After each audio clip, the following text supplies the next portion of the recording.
What if I told you that most people who feel broke at the end of the month are not broke because they earn too little, but because they never actually decided where their money should go? That's not a criticism. That's a financial reality that millions of people live with every single day, and most of them don't even realize it's happening. Welcome. Today, we're going to talk about a budgeting method that has quietly transformed the finances of households, corporations, and even entire governments around the world.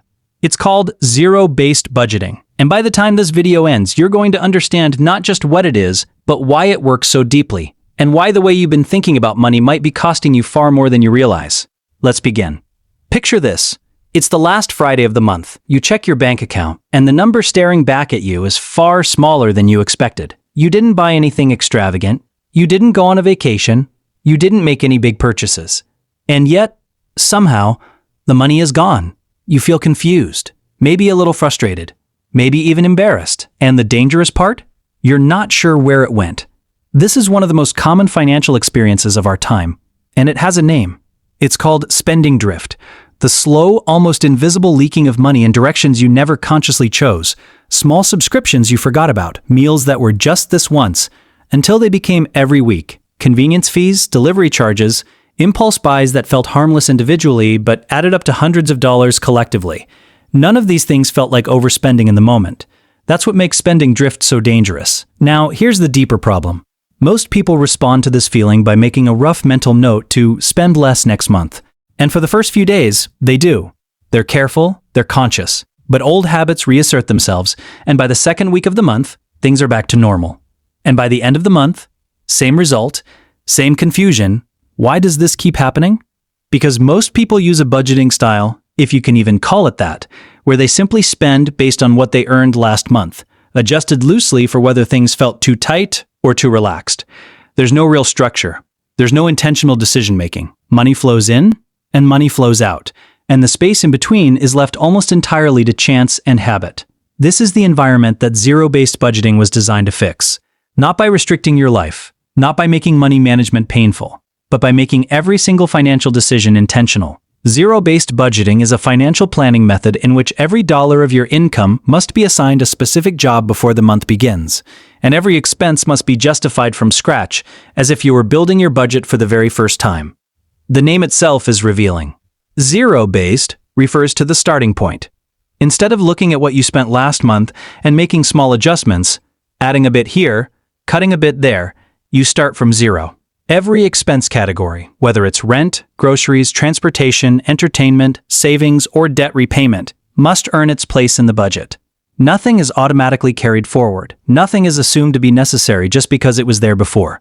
The goal is that by the end of your budgeting exercise, your income minus your total planned expenses equals exactly zero. Not because you've spent everything, but because every dollar has been consciously assigned, whether to spending, saving, investing, or debt reduction. When you reach zero, it means you've made a decision about every dollar. Nothing has been left to drift. Now, let's be clear about what zero-based budgeting is not. It does not mean you spend everything you earn. It does not mean you can't have fun or enjoy your money.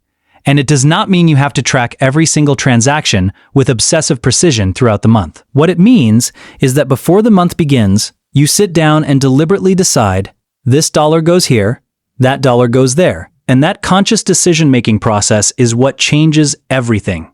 The concept was formally developed in the 1970s by an accountant and management consultant named Peter Pear. Pear was frustrated with traditional budgeting methods that he saw as intellectually lazy.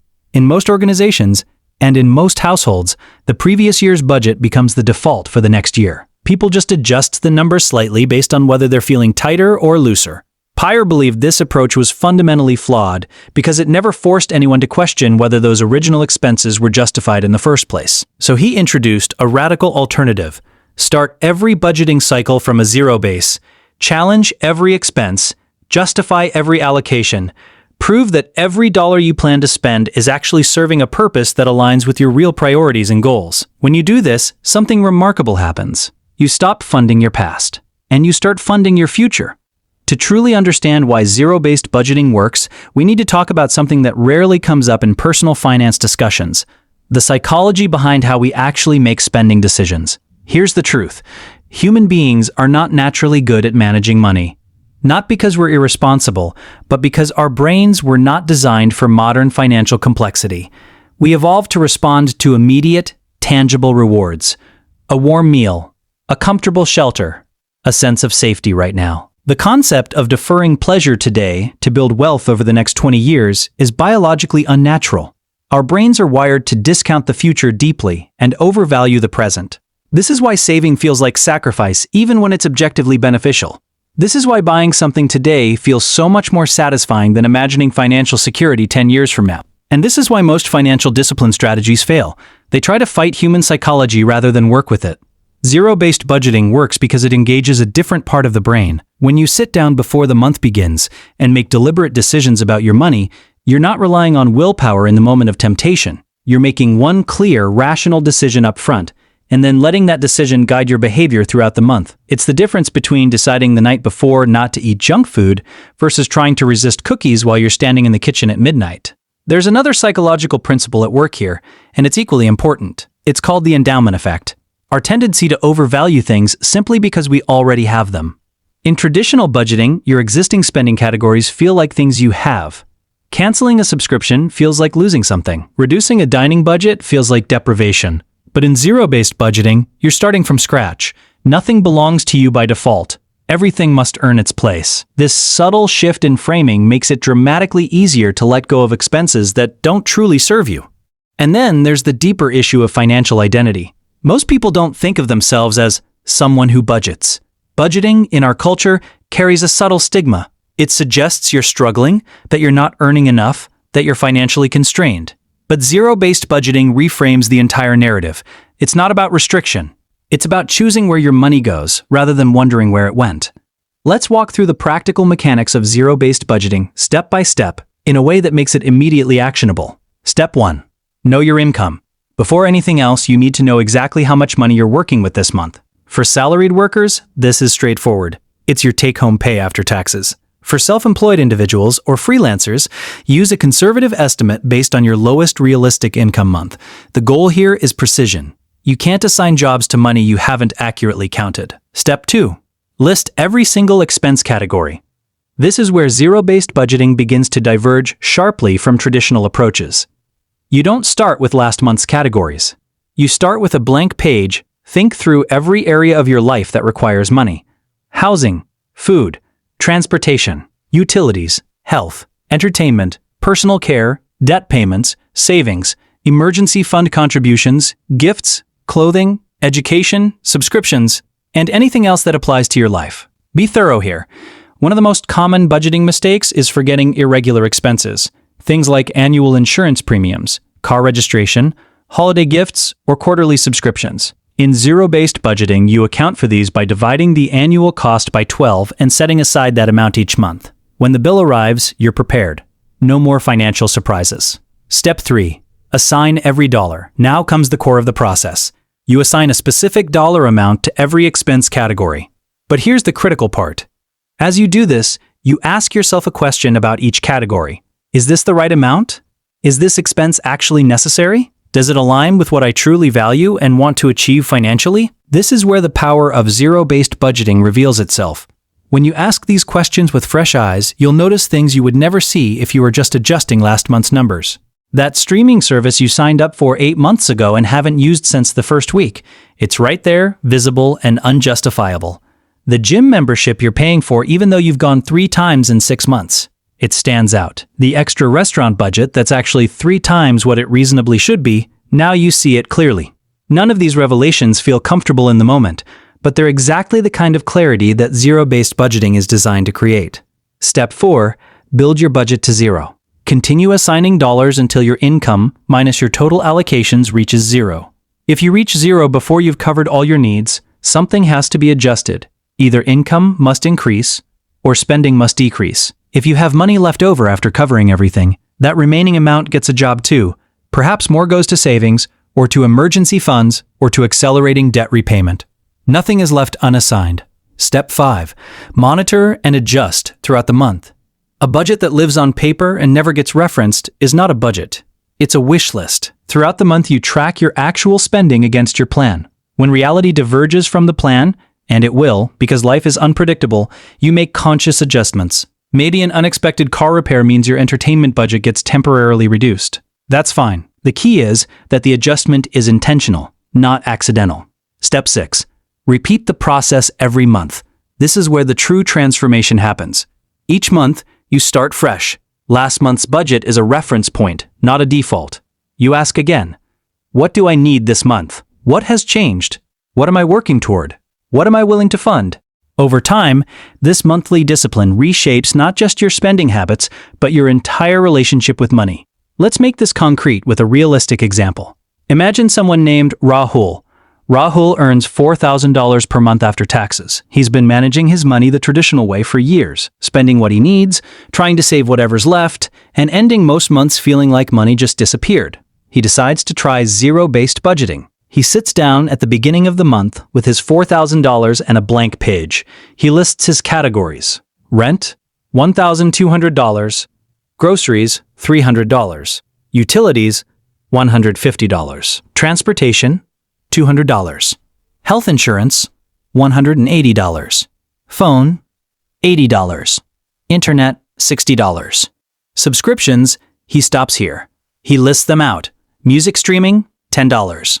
Video streaming, $15. Another streaming service he forgot about, $8. A productivity app, $9. Total, $54 per month in subscriptions. He thinks about each one and decides the news site subscription isn't something he actually uses. He cancels it.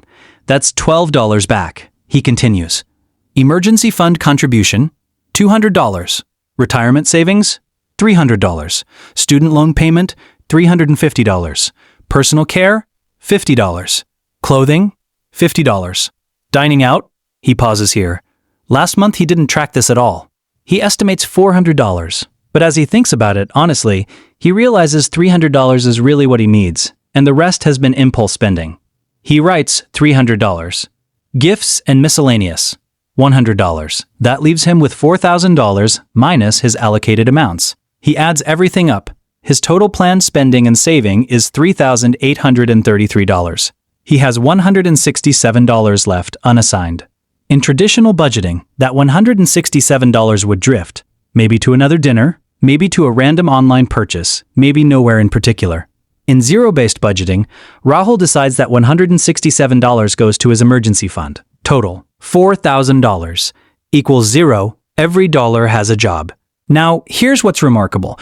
Rahul didn't suddenly earn more money. He didn't make any dramatic sacrifices. He simply made decisions instead of letting spending happen by default. And in the process, he found over $200 per month in expenses that were either unnecessary or more than he actually needed.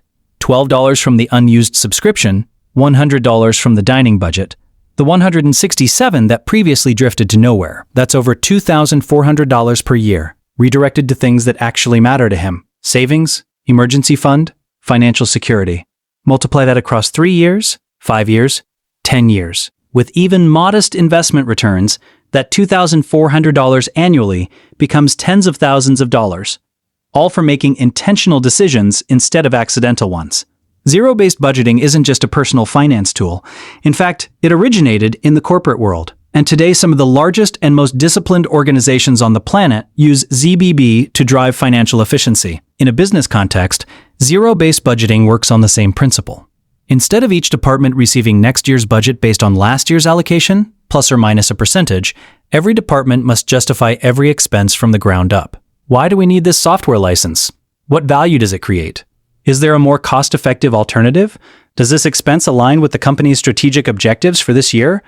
This approach fundamentally changes how departments behave. When a team knows their budget will be automatically renewed, there's actually an incentive to spend all of it, because unused budget might signal that the department doesn't need as much next year. This perverse incentive, often called use it or lose it spending, wastes enormous amounts of organizational resources every year. But when every expense must be justified from scratch, the entire dynamic changes. Teams become more thoughtful about their spending. They look for efficiencies. They eliminate redundancy. They make strategic choices about where to invest resources for maximum impact. The result is not just cost savings. It's a fundamentally more focused and accountable organizational culture. Companies that have implemented ZBB effectively have often achieved cost reductions that seemed impossible under traditional budgeting. Not because they cut things that mattered, but because they finally had the clarity to see how much was being spent on things that didn't. This same principle applies to your personal finances. You are, in effect, the CFO of your own household. And just like any effective CFO, your job is to ensure that every resource you have is deployed in the most strategic and intentional way possible. Let's go deeper on why zero-based budgeting produces such dramatically different results from traditional methods. The first advantage is cost visibility. With traditional budgeting, costs accumulate silently. Subscription fees renew automatically. Small expenses recur without conscious reauthorization. Over time, your spending landscape becomes cluttered with costs you never actively decided to keep. Zero-based budgeting forces a complete audit at the start of every cycle. Nothing gets through unless you see it, evaluate it, and decide it belongs. The second advantage is alignment between spending and values.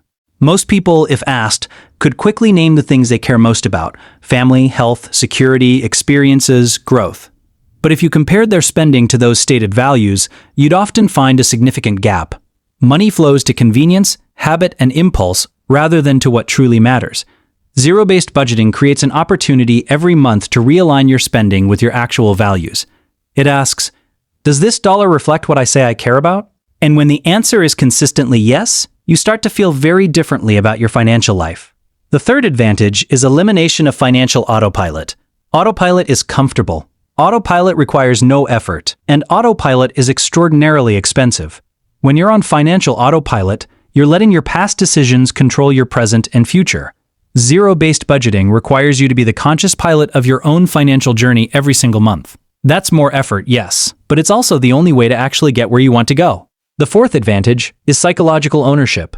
There's something powerful about having made a deliberate choice. When you assign your money consciously, you feel a different kind of relationship with it. Spending on your entertainment budget doesn't feel like failure. Because you chose that budget, you justified it, and it represents a deliberate decision you made. And when you see your savings growing, it doesn't feel like luck. It feels like the direct result of choices you made. That sense of ownership and agency transforms how people relate to their financial lives. The fifth advantage is emergency preparedness. Zero-based budgeting explicitly requires you to address your emergency fund, insurance, and irregular expenses. It doesn't let you defer these things till later. It forces the question, are you protected against the unexpected? For millions of people who are one medical bill or one car repair away from financial crisis, this question is critical. And zero-based budgeting ensures it gets answered every single month. The sixth advantage is continuous improvement. Because you're starting fresh each month, you can improve your budget each cycle based on what you learned the previous month. Maybe you consistently overspend in one category. That tells you something important about your habits or your estimates. Maybe you find it's easier to reduce one expense than you thought. That opens up resources for something more important. Over time, your budgets become more accurate, more intentional, and more aligned with your evolving goals. Zero-based budgeting is not without its challenges, and we'd be doing you a disservice not to address them directly. The most significant challenge is time. Building a truly thorough, zero-based budget takes time, especially in the beginning. The first time you sit down to justify every expense from scratch, it might take an hour or two. You're identifying every subscription, researching every utility cost, estimating every variable expense. This is genuinely more effort than adjusting last month's numbers. But here's the perspective that makes this manageable. You're not doing this every day, you're doing it once a month, for perhaps an hour to 90 minutes. And the financial clarity and discipline that comes from that monthly hour is worth more than almost any other use of your time. The question isn't whether you have time to budget carefully, it's whether you can afford not to. The second challenge is dealing with irregular income. For freelancers, entrepreneurs, and anyone whose income varies from month to month, zero-based budgeting requires additional discipline. The solution is to budget based on your lowest realistic monthly income. In months when you earn more, you assign those extra dollars to savings, emergency fund, or other financial goals. You never budget money you haven't earned. The third challenge is the psychological discomfort of questioning everything. When you build a zero-based budget, you'll encounter expenses that are genuinely hard to justify, and that confrontation with your own spending habits can be uncomfortable. A subscription you signed up for enthusiastically but barely use. A dining budget that reveals more about loneliness or stress eating than actual hunger. A shopping pattern that reflects something other than genuine need. This discomfort is actually productive. It's information. but it requires a willingness to look honestly at your habits without self-judgment and to make changes based on what you see, rather than avoiding the discomfort by returning to financial autopilot. The fourth challenge is change resistance within organizations. For businesses implementing ZBB, the cultural shift can be significant. Teams accustomed to automatic budget renewals may resist the added accountability. Leaders may face pushback from departments that are used to their historical allocations. Successful implementation requires clear communication about why the change is happening, what the goals are, and how teams will be supported through the transition. None of these challenges are insurmountable, and none of them outweigh the long-term benefits of the approach. Every meaningful improvement in financial behavior requires some friction at the start. That friction is not a sign that something is wrong. It's a sign that something important is changing. One of the most common reasons people abandon budgeting systems, any system, is that tracking feels tedious and complex. The good news is that zero-based budgeting has become dramatically more accessible in recent years, thanks to a range of tools that do much of the mechanical work for you.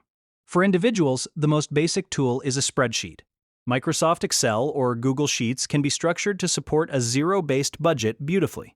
You list your income, your expense categories, your allocations, and your actuals, and the spreadsheet does the math, flagging when you've gone over in a category or when you still have unassigned dollars. This approach works well if you enjoy having full control over your system and don't mind setting it up yourself. There are also dedicated budgeting applications built specifically for zero-based budgeting. These apps link directly to your bank accounts and credit cards, categorize your spending automatically, and show you in real time how your actual spending compares to your budget for each category. They send alerts when you're approaching your limit in a category, and they make the monthly restart process simple. Some of the most popular zero-based budgeting apps have helped millions of users eliminate debt, build savings, and achieve financial goals that previously felt impossible. For businesses and organizations, more sophisticated tools are available. Financial planning and analysis software provides centralized platforms where entire departments can build and submit their budget justifications. These enterprise-grade tools include scenario modeling, data integration, advanced analytics, and collaborative features that make zero-based budgeting practical even for large and complex organizations. The key is not which specific tool you use. The key is consistency. The best budgeting tool is the one you'll actually use every month. Start simple if you need to. A spreadsheet is infinitely better than no system at all. As your comfort with the process grows, you can layer in more sophisticated tools if that serves your needs. Let's take a moment to look honestly at what happens if nothing changes. The average person who operates without a deliberate budget will, over the course of their working life, spend between 20 and 40% more than they need to on things that don't genuinely serve their goals or values. That's not an exaggeration. That's what the data consistently shows when people audit their spending for the first time with clear, honest eyes. 20% of a $50,000 annual income is $10,000 per year. Over 20 years, that's $200,000. Before accounting for the investment growth that money could have generated if it had been saved or invested instead of spent on things that added little lasting value. With even modest investment returns, that number grows to well over $400,000 or $500,000 over a career lifetime. Think about that for a moment. Not investing, not making complex financial decisions, not taking on any risk, simply being more intentional about spending. Could be worth $500,000 over a lifetime for an average earner. The people who build real financial security over their lives are almost never the ones who earned the most. They're the ones who managed what they earned most intentionally. They didn't let money leak away into spending drift. They didn't fund habits and subscriptions and conveniences they'd long since stopped valuing. They made deliberate decisions, month after month, year after year, about where their money went. And the cumulative effect of those deliberate decisions, compounded over time, is what separates financial security from financial stress. It's what separates retiring comfortably from working until you physically can't anymore. It's what separates having choices from being constrained by debt and depleted savings. Zero-based budgeting is not a magic solution. It won't instantly solve deep financial problems, and it won't substitute for the need to increase income over time, invest intelligently, or address structural financial challenges. But it is a foundational practice, one that makes everything else more achievable. Because when you know where every dollar goes, you're no longer wondering where it went. And that shift, simple as it sounds, changes everything. So let's bring this together. Zero-based budgeting is a financial planning approach in which every dollar of your income is assigned a specific purpose before the month begins, and every expense must be justified from the ground up. Not based on what was spent last month, but based on what is genuinely necessary and valuable right now. It works because it replaces financial autopilot with financial intentionality. It makes the invisible visible. It aligns your spending with your actual values. It eliminates the slow, quiet leak of money to things you never consciously chose. And it gives you the one thing that every sound financial plan requires: clarity. The steps are clear. Know your income. List your categories from scratch. Assign every dollar. Reach zero. Track and adjust. Repeat. Each month, you get a fresh opportunity to make better decisions than the month before. You don't need to be wealthy to benefit from this approach. In fact, the tighter your financial situation, the more powerful intentional budgeting becomes. Because when resources are limited, how you direct them matters enormously. Every dollar you stop wasting is a dollar that can work towards something meaningful. The only question now is, are you willing to start? Thank you for watching. If this was valuable to you, please share it with someone who might benefit. And remember, the goal is not perfection. The goal is intention. Disclaimer: this video is for educational purposes only. It does not constitute financial advice. Please consult a qualified financial professional for guidance specific to your personal situation.